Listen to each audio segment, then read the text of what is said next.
Salut à tous, c'est Sylvain, on se retrouve pour une nouvelle vidéo et probablement une de ces vidéos que vous attendez avec impatience puisqu'on va parler du deuxième match de l'équipe de France entre les Bleus et la Hongrie.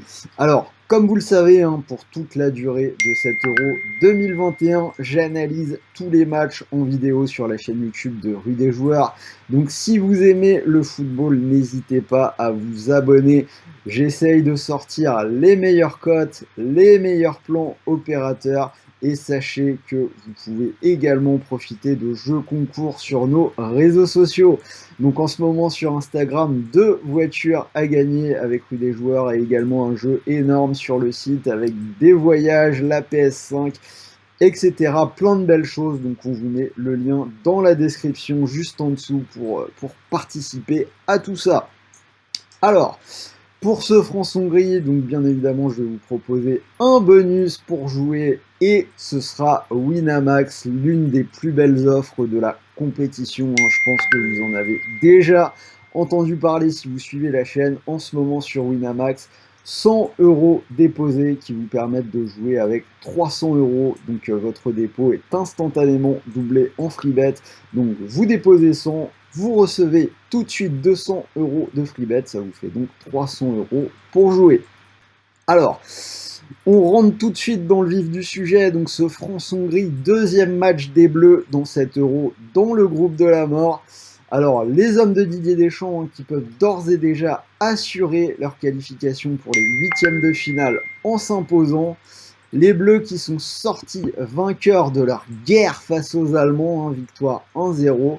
Et la Hongrie qui a fini par céder 3-0 face au Portugal. Mais ils ont fait mieux que de résister, puisque si vous avez vu le match, vous le savez, le score était encore de 0-0 à la 84e minute. Alors, on va revenir rapidement sur le France-Allemagne, on va débriefer un petit peu. Un énorme combat physique avec beaucoup d'intensité. On a vu Rudiger qui avait promis, entre guillemets, un match sale, provoquer Pogba, voire le mordiller un peu. Je pense que vous avez vu la scène. On a vu Pavard prendre un énorme coup de genou dans la tête, à tel point que l'équipe soulève d'ailleurs la question de savoir si c'était vraiment raisonnable de le voir revenir et rester sur le terrain. Mais en tout cas, on a une équipe de France qui a montré que sa défense était en place et ils ont marqué le petit but qu'il fallait. Enfin, c'est plutôt Mats Hummels qui l'a marqué contre son camp. Alors au final, pour ma part, je sais pas vous, mais moi j'ai envie de vous dire que j'ai eu plutôt le match qu'on attendait. On connaissait bien les deux équipes, on avait clairement identifié les forces et les faiblesses de chacune.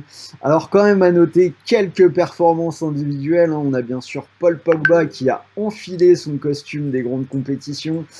On a pu avoir quelques doutes éventuellement dans la saison pendant des mauvais matchs avec Manchester United. Mais finalement, on a bien vu que Paul Pogba a survolé les débats dans ce match au milieu du terrain. On a également vu que la vitesse de Mbappé fait toujours autant de dégâts. On avait déjà vu le Parisien traumatiser la défense du Bayern. Ça a été le cas à nouveau. Je pense que c'est sur l'action du penalty possible. Vous avez vu Mbappé qui a mis peut-être 5 mètres à Hummels sur une course de 20 mètres. Donc voilà, il fait toujours aussi mal dans ses accélérations.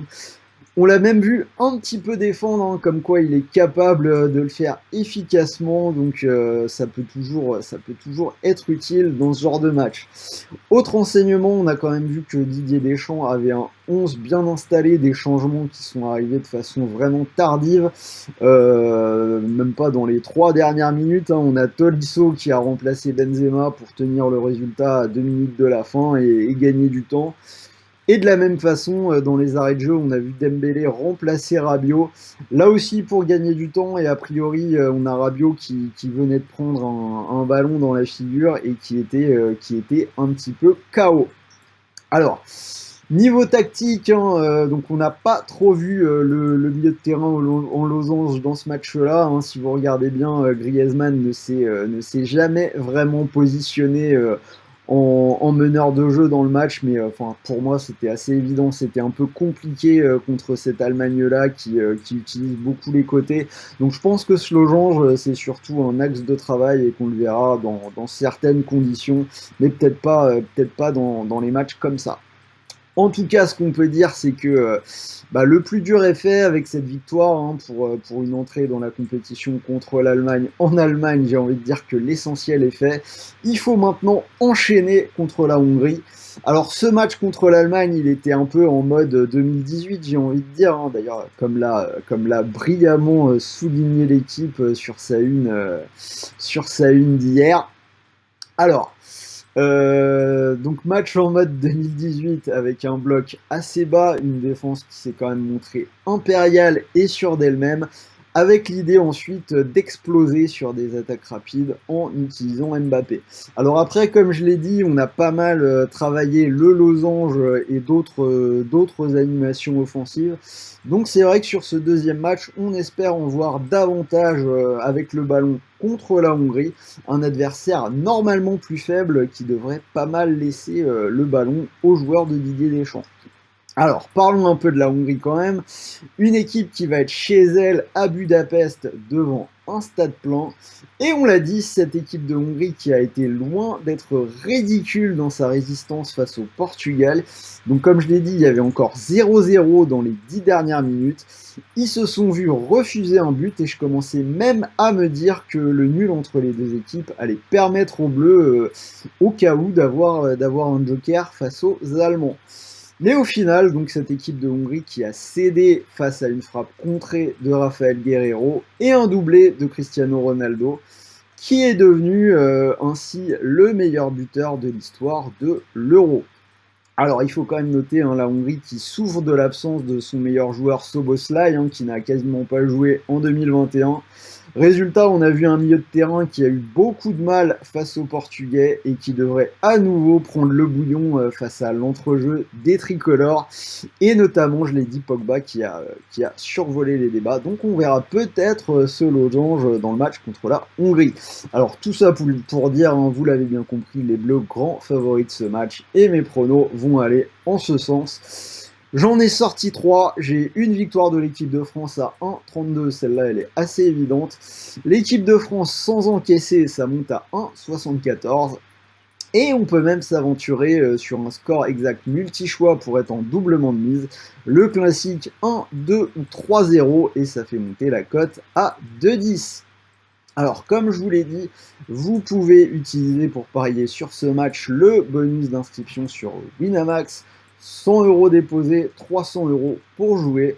Donc par exemple, si vous posez les 100 € que vous déposez sur le score exact multi-choix 1, 2 ou 3-0 pour l'équipe de France à 2,10 et que ça venait à passer, vous pourriez éventuellement remporter 210 € et quoi qu'il arrive, vous avez toujours les 200 € de free bet qu'on va vous créditer pour continuer de jouer même si le pari est perdant. Donc voilà, c'était Sylvain, j'espère que cette analyse sur l'équipe de France vous a plu. Dites-moi si vous êtes d'accord avec moi dans les commentaires, si vous voyez autre chose, si vous voyez la Hongrie résister, ou au contraire si vous la voyez se faire exploser sur un score bien plus large que ça, marquer un but éventuellement. Donc on parle de tout ça dans les commentaires. Comme d'habitude, un petit pouce bleu, ça fait toujours plaisir, ce serait cool d'en avoir de plus en plus. Donc essayez de parler un petit peu autour de vous de la chaîne, du travail qu'on fait, si ça vous plaît, bien évidemment, à vos amis qui aiment le foot, etc. Et puis voilà, on aimerait bien avoir 25 000 fans sur notre chaîne YouTube d'ici la fin de l'Euro. En attendant, moi je vous souhaite de bons matchs, de bons paris, de bons gains et je vais aller me placer derrière ma télé. Là on approche le match, je crois que c'est Ukraine-Macédoine. Donc je vous dis à très vite pour une nouvelle vidéo.